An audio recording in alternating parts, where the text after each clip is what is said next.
I often think of horror fans on a spectrum, where on one end you have the diehards who are very passionate, and they seem to be particularly devoted to the classics.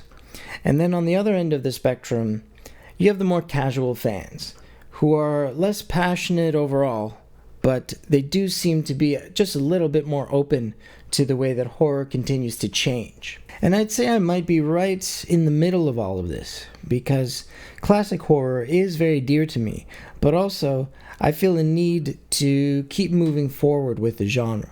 And I think that's why I love House of a Thousand Corpses so much, because it's like this perfect middle ground where it still plays with death and gore in the same way that a lot of the classic horror films do.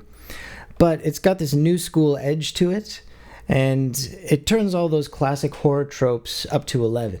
House of a Thousand Corpses is about a group of 20-somethings who are out on a road trip, and their intention is to visit all of the weird roadside attractions that you will often come across when you're driving down American highways. They eventually come across this place called Captain Spaulding's, which is essentially a horror-themed gas station. They've got a museum of monsters and madmen, they've got a murder ride, and also the place just happens to be run by a family of bona fide psychopaths. So the kids end up getting themselves kidnapped, and then things get a little bit crazy. On the surface of this movie, it's very much a classic horror setup. It's similar to a movie like the Texas Chainsaw Massacre, but it's been updated to fit within the new millennium.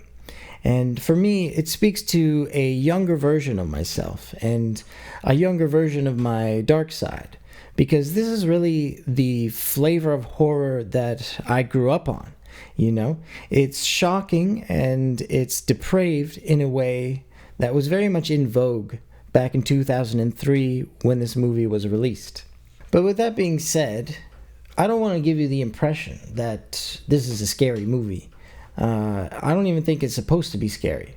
And, I don't want to be speaking for the artist, because I don't know what their intention was. But at least to me, this movie feels more like a carnival haunted house type of experience, or more like a Halloween party, It's really just a horror romp.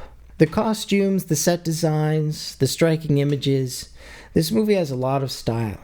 And with it being directed by Rob Zombie at the turn of the millennium, a lot of the visuals seem to be a culmination of all of the nightmarish, industrial, and nu metal aesthetics that he had surrounded himself with throughout most of the 90s.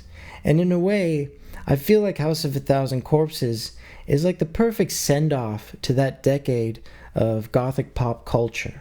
I've been watching and rewatching this movie for so many years, so it's not exactly nostalgic for me, but it is something like that, because it's got a similar kind of comforting quality to it. And maybe it's a bit ironic for that, because it is a horror movie, but it's the type of horror movie where I'm going to be rooting for the bad guys, because sometimes pretending to be a psycho killer is just a lot of fun. Something that I find interesting is that Rob Zombie doesn't actually like this movie.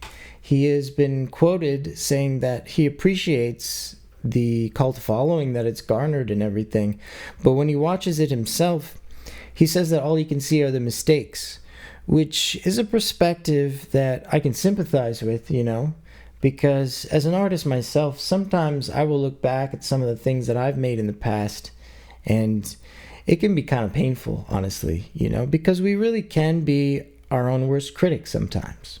But still, I think it's sad that he can't appreciate his own work on House of a Thousand Corpses, because I can see the imperfections too, There are things that lack polish, and there are things that look fake, but at least to me, all of that stuff is very much negligible, and I think most horror fans would agree with me on that, because we're very used to seeing campy stuff, and we're used to seeing, unrealistic practical effects.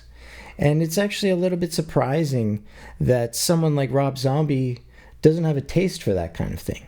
And with the movie having turned out the way that it did, I just really don't think it demands perfection, nor do I think it would have benefited very much from a higher production value. And I gotta say, I just think Mr. Zombie is wrong on this one. I think this is a phenomenal debut feature from him. Before I wrap this up, I just want to say that each year around Halloween, I always look forward to the Halloween videos that come out on YouTube. And so it's kind of an honor to be a part of that this year, you know. I get to make the Halloween videos that I always like to see. And it feels really great. House of a Thousand Corpses is the perfect kind of movie to be watching this time of year. So I'm putting this video out just a little bit early in case any of you would like to check it out for yourself before the season is over. But with all that being said, happy Halloween to all of you. And I encourage you to get into it this year, you know, dress up if you want and have some sick thoughts, okay? And get away with something.